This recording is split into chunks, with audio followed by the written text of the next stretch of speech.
sudah, konten kreatif sudah, sosialisasi nah dalam bentuk di videonya, misalkan ada seminar dan webinar, ada nggak kira-kira buktinya? Misalkan ada, sudah ada berapa yang melaporkan? Oh, ada 2 responnya nih. Yang pertama nih, siapa nih? Ada 2 mahasiswa, Rizky Sriwulan, satunya. Nah ini misalkan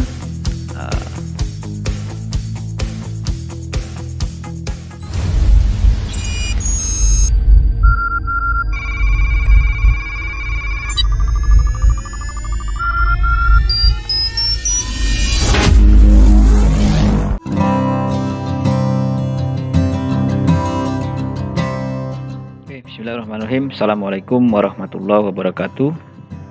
Pada hari ini Rabu 21 Juli 2020, saya DPL dari KKN Grup 163 akan memberikan sebuah tips dan trik bagaimana membuat atau mengumpulkan laporan dari mahasiswa DPL, dari mahasiswa untuk DPL yang nantinya akan dirangkum dan akan dilaporkan di sistem LPPM Winsus Karyau. Tujuan daripada konten ini atau materi ini, bahwasanya sebenarnya banyak pertanyaan atau nantinya pasti akan banyak pertanyaan, bagaimana sih cara mengumpulkan laporan ini ke LPPM, karena sistem itu belum dibuka aksesnya untuk pengumpulan laporan. Alangkah baiknya DPL itu membuat suatu media atau semacam tempat untuk mengumpulkan atau mencatat secara efektif dan digunakan untuk mengevaluasi dalam setiap periode progres dari KKN yang dilaksanakan oleh mahasiswa. Oke, mungkin langsung saja ya. Jadi ini terkait dengan laporan progres KKNDR Win Sultan Syarif Qasim Riau. Nah, mungkin dari materi yang sebelumnya pada pertemuan pada materi terkait dengan KKNDR sebelumnya, saya sudah menjelaskan terkait dengan 5 kegiatan utama yang akan dilaksanakan oleh mahasiswa KKN. Yang pertama itu terkait dengan terkait dengan temanya ya, terkait dengan kepedulian COVID-19 atau recovery pasca wabah yang sering orang nyebutnya new normal. Yang kedua, relasi agama dengan kesehatan, moderasi beragama, pendidikan dan dakwah keagamaan, terus kegiatan sosial yang berkaitan dengan keilmuan prodi mahasiswa masing-masing. Nah, dari edaran tersebut, ternyata mahasiswa itu wajib melaksanakan sekurang-kurangnya 4 dari 5 bidang kegiatan ini. Jadi kalau diwajibkan itu 4, tapi kalau 5 itu lebih bagus, lebih baik lagi. Nah, bagaimana sih? Kebanyakan mahasiswa kita sebagai DPL itu tidak bisa mengontrol. Ini kapan nih ngerjakan, ini kapan ngerjakan, ini masuk yang bagian mana, ini masuk bagian yang mana, itu pasti akan kesulitan. Apalagi nanti kalau di akhir-akhir laporan yang dikerjakan mahasiswa, itu akan susah kita mengoreksinya. Oh, ini bagian yang mana ya ini ya? Bagian yang relasi agama kah, atau bagian moderasi agama, atau bagian dakwah? Kan hampir mirip-mirip saja. Oleh karena itu, kita sebagai DPL harus membuat suatu media, semacam media ya, atau tempat untuk merangkum dari semua kegiatan mahasiswa. Jadi kalau ada satu mahasiswa, kegiatannya banyak, itu akan dirangkum dengan mahasiswa sendiri yang menginputkan ke dalam satu media itu. Nah, medianya apa? Mungkin medianya banyak ya, kita akan gunakan bisa Google Drive, bisa Google Form, Google Sheet, dan lain-lain. Tapi mana kira-kira yang lebih efektif? Ide apa yang harus kita buat supaya mahasiswa itu dapat memberikan laporan progresnya kepada kita sebagai DPL? Nah, kalau tadi kita sudah melihat bidang KKN, sekarang ini ada bentuknya. Jadi bentuknya itu ada bidang, ada kolom yang pertama itu bidang, yang kedua itu ada bentuk. Bentuknya ini kalau dilihat dari masing-masing bidang, ternyata bidang pertama, kedua, ketiga, keempat itu hampir mirip bidang-bidangnya. Misalkan nih, maksud saya jenis dan bentuk kegiatannya di antara 5 bidang ini sama, hampir banyak yang sama. Dari bentuk KKN ini, ada jenis yang bisa kita ambil simpulan bahwa di setiap bidang itu memiliki jenis yang hampir sama. Antara bidang pertama, kedua, ketiga, keempat itu memiliki sama-sama, misalkan ya ada sama-sama diskusi online. Yang kedua juga ada diskusi online, yang ketiga juga ada diskusi online ternyata. Ada konten kreatif juga konten kreatif.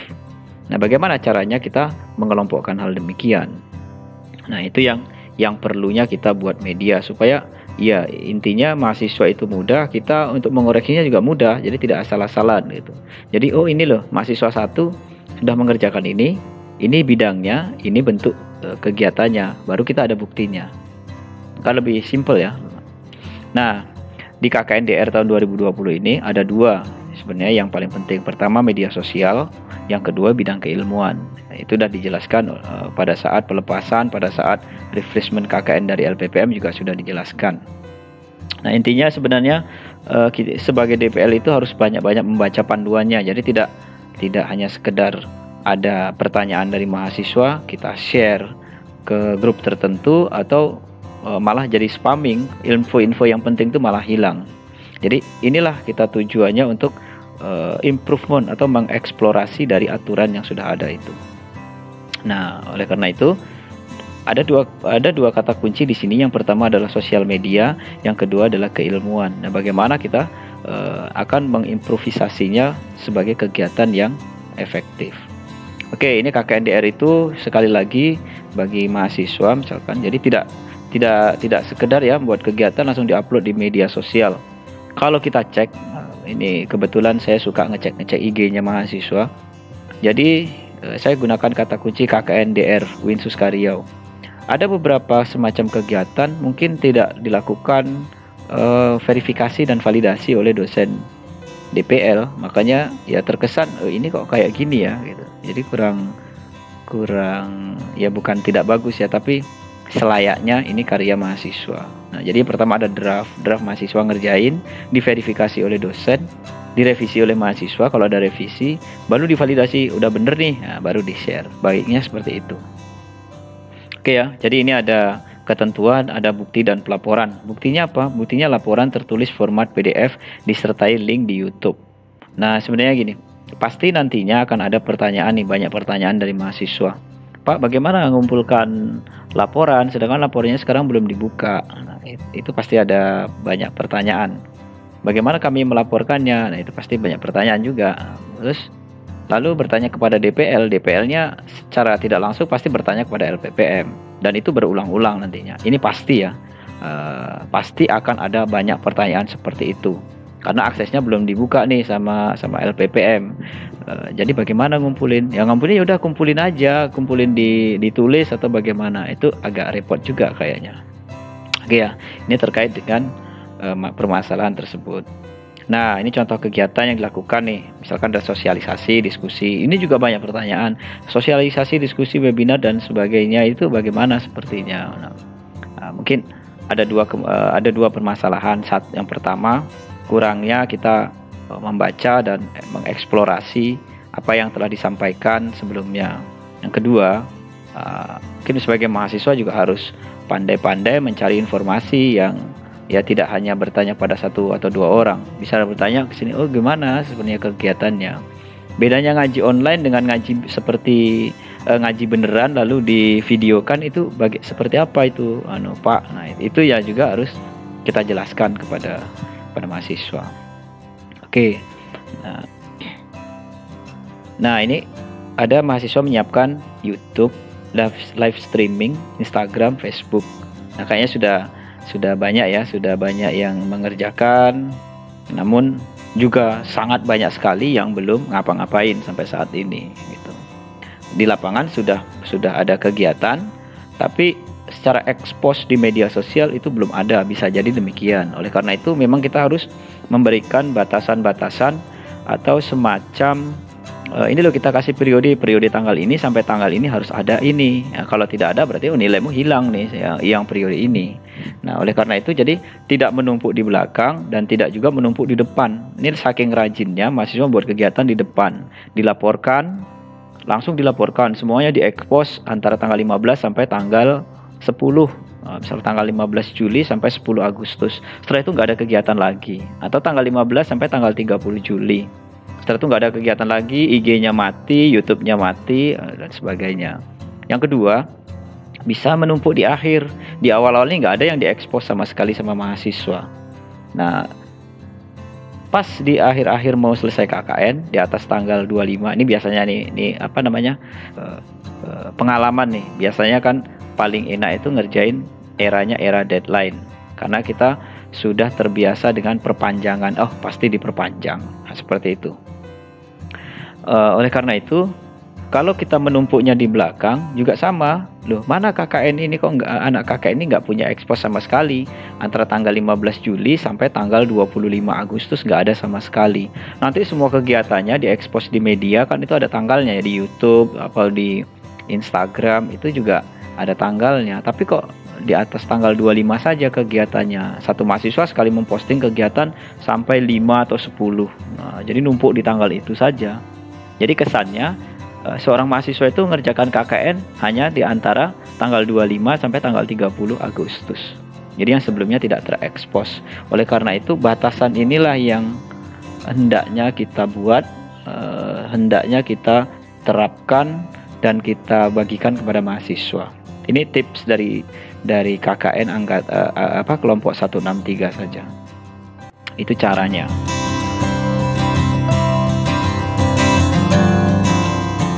Saya sudah membuat dari Google Form. Nah, kira-kira seperti ini formnya. Kita akan membuat laporan progres kegiatan KKN DR kelompok 163. Nah, ini progresnya. Apa yang perlu kita buat? Yang kita buat itu sebenarnya kita harus mengacu kepada ini tadi. Mana ya? Ini. Inilah yang sebenarnya yang harus kita jadikan acuan di sini. Nah, yang pertama ini harus ada nama DPL-nya ya, misalkan nih namanya DPL-nya, setelah itu ada nama mahasiswa. Triknya kita harus membuat sendiri semacam drop down atau ya pilihan option atau apa saja, kita mengetikkan nama mahasiswa. Jadi mahasiswa jangan disuruh ngetikkan sendiri-sendiri, sebab nanti tidak bisa kita grouping, tidak bisa kita sorting untuk memilih mahasiswanya ini mana-mana saja. Nah, oleh karena itu kita buatkan langsung nama mahasiswanya. Kalau ada 20 mahasiswa ya kita buat aja sorting dari A sampai Z. Ini misalkan ada Ade, ada Aldi, ada dan seterusnya sampai ada Towo.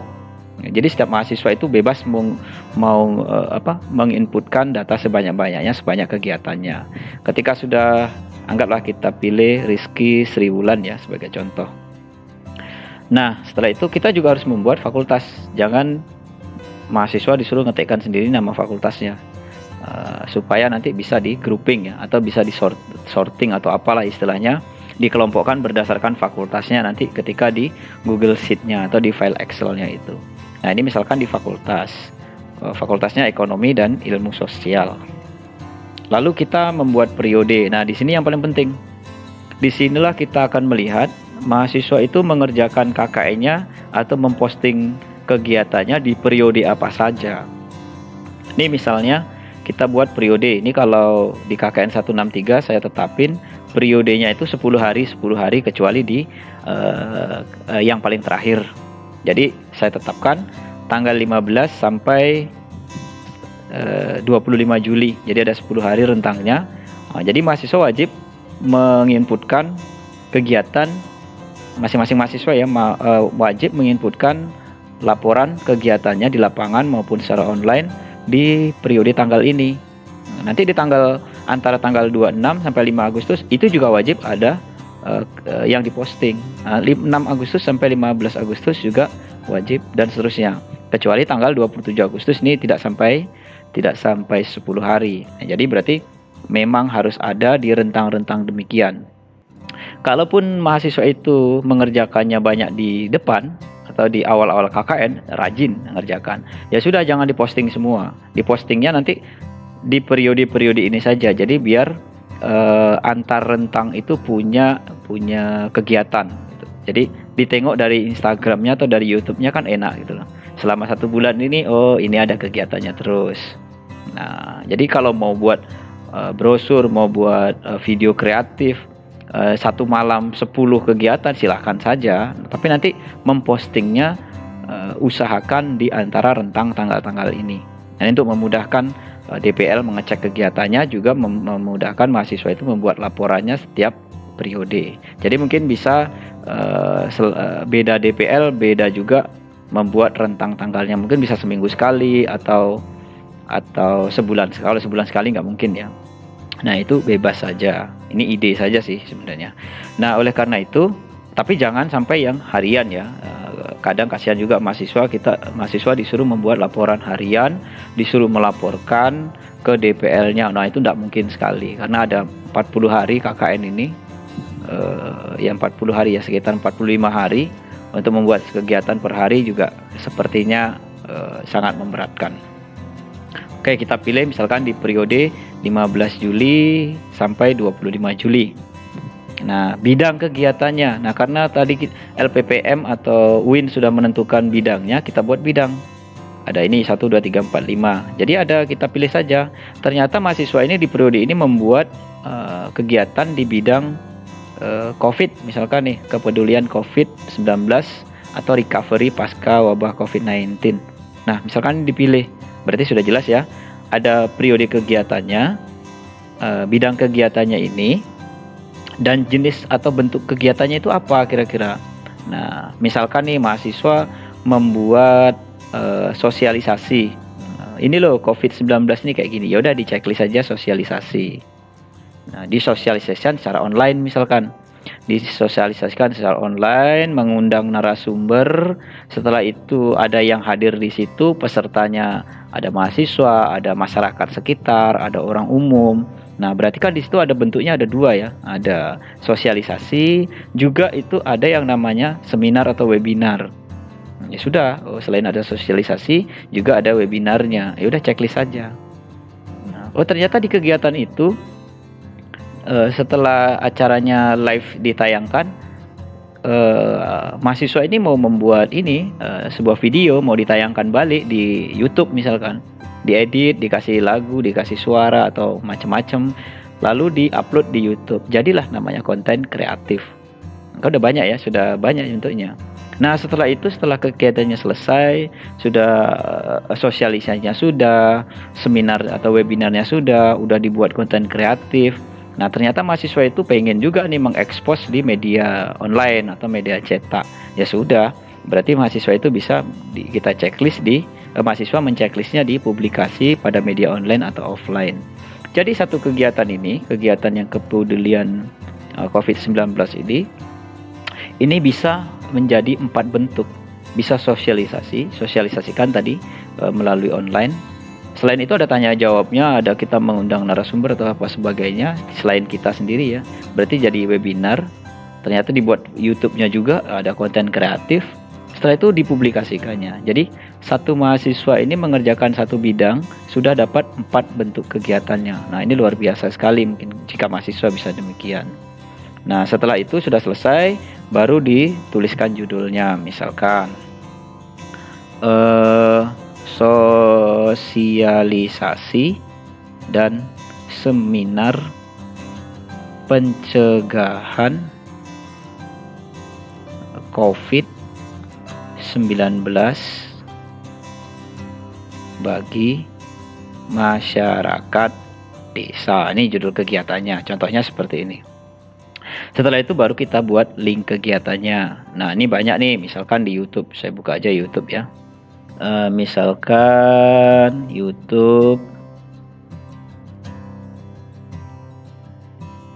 KKN Group.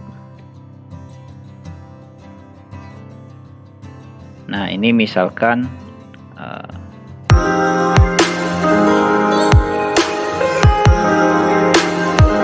ini contoh saja, linknya kita copy-in, kita masukkan di sini. Oke. Oke, ini kira-kira ya. Nah, ini contoh saja. Nah, ini sosialisasi terkait dengan COVID-19. Nah, ini videonya ya. Setelah itu ternyata mau dibuat ini link YouTube-nya, ternyata ada beritanya, misalkan nih, KKN DR UIN Suska Riau.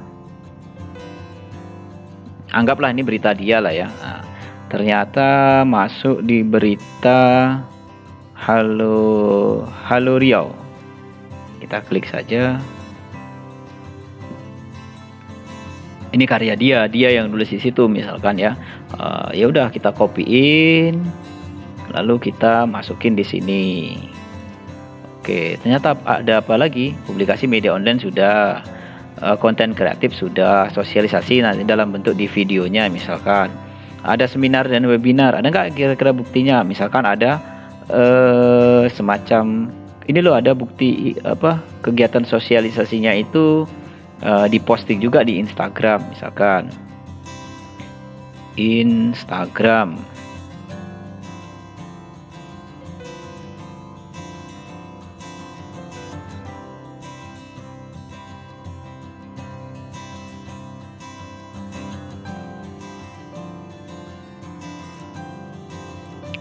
Nah, ini contoh saja, misalkan nih KKN-nya di copy, dimasukkan linknya. Oke, ini sekali lagi contoh, hanya contoh saja.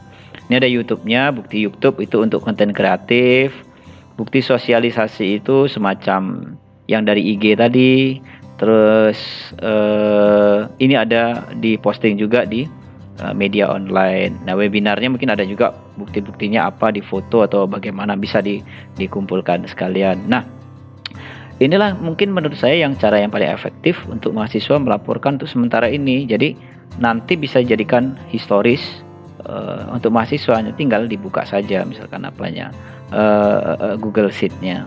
Oke ya, setelah itu kita kirim.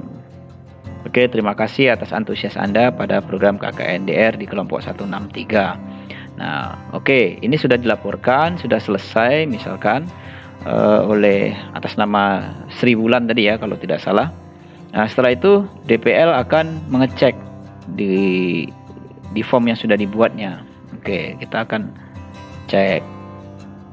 Ini saya masuk ini sebagai saya sendiri ya kira-kira. Oke, di Google Drive.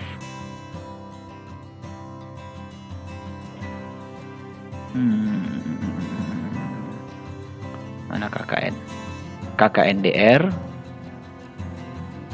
laporan progres. Nah, kita buka formnya juga dulu. Nah, sudah ada berapa yang melaporkan? Oh, ada 2 responnya nih. Yang pertama nih siapa nih? Ada 2 mahasiswa, Rizky Sri Wulan, satunya Lastri Ramadania. Jadi ada 2 nih sudah mahasiswa yang sudah melaporkan. Untuk sementara fakultasnya apa? Satu ilmu ekonomi, satunya tarbiyah. Terus periode kegiatannya, nah di tanggal ini tadi, oh sudah ada berarti mereka mengerjakan. Bidang kegiatannya apa? Oh ternyata relasi agama dan sains. Yang ini kepedulian COVID. Nah, jadi yang diisi tadi yang ini ya, yang kepedulian COVID. Nah ini jenis dan bentuk kegiatan. Oh sudah seperti ini. Sosialisasi, konten kreatif ada 2. Yang lainnya sosialisasi, ekonomi masyarakat dan yang lain-lain lah ya yang tadi ya. Nah, jadi bisa diisi seterusnya. Judul kegiatannya apa? Yang pertama manfaat duduk kecantikan, ini sosialisasi. Ini link kegiatannya. Kita bisa melihat oh ini mana nih yang dibuat oleh saudari yang pertama ini laporannya. Ya sudah, kita akan cari.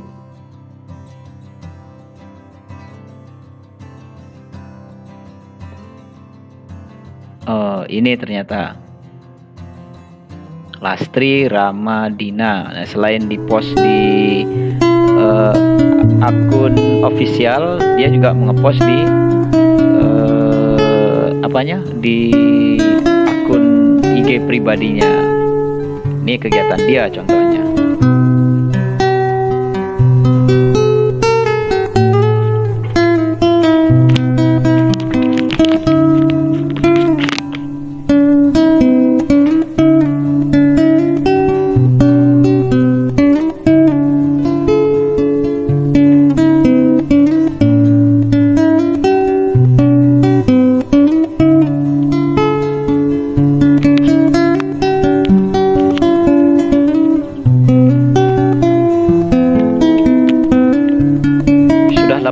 Views.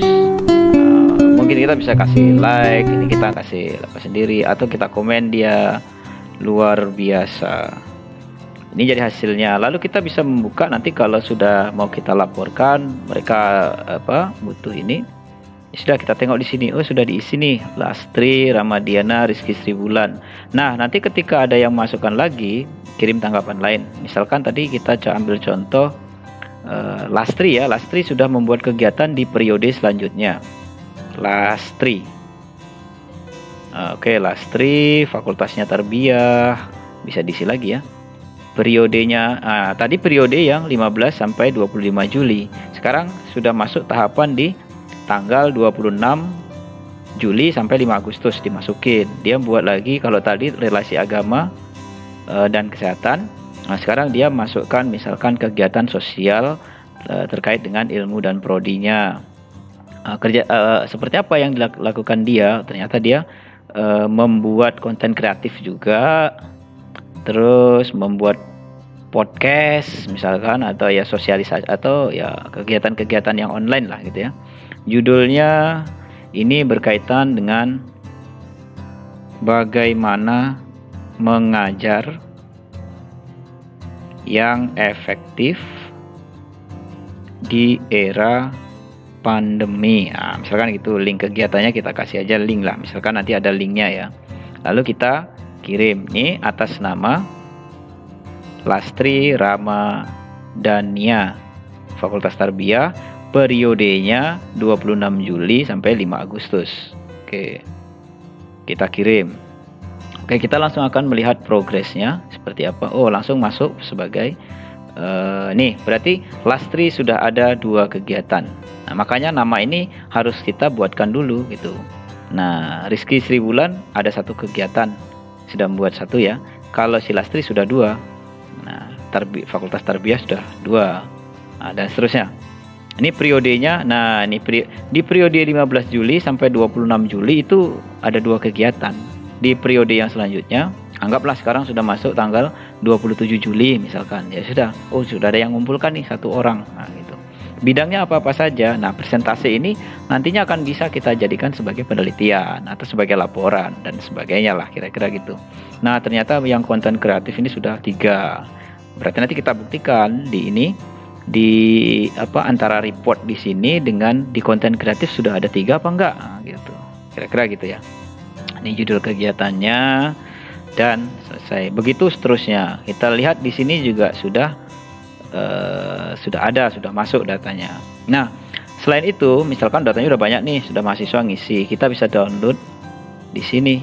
Kita jadikan Excel. Jadi kita bisa kita buka aja lah langsung ya. Ini datanya, misalkan kita mau sorting data, yang kita filter adalah berdasarkan fakultas. Kita yang masuk udah fakultasnya cuman baru 2 nih, karena baru 2 ya.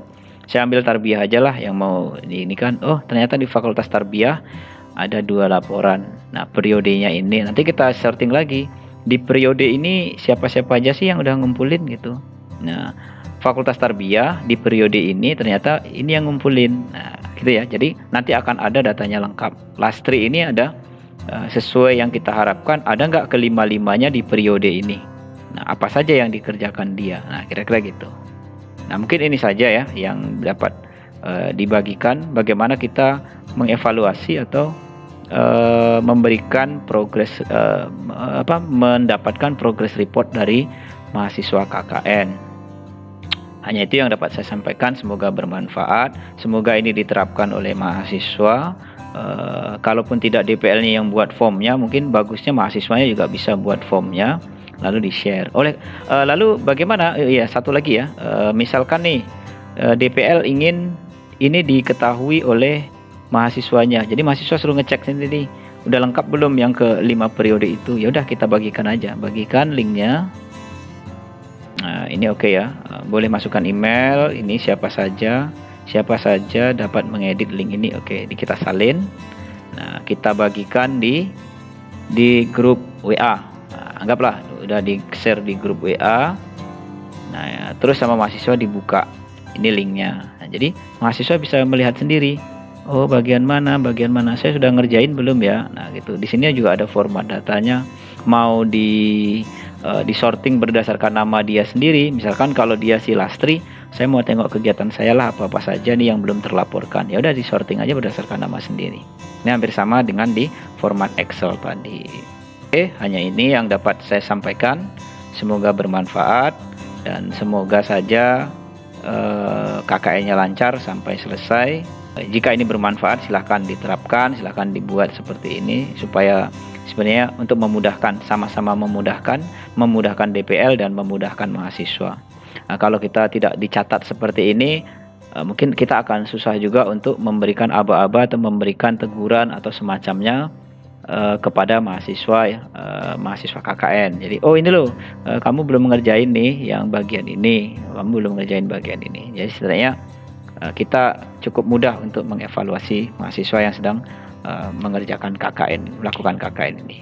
Itu saja yang dapat saya sampaikan. Saya sudahi, wabillahi taufik wal hidayah.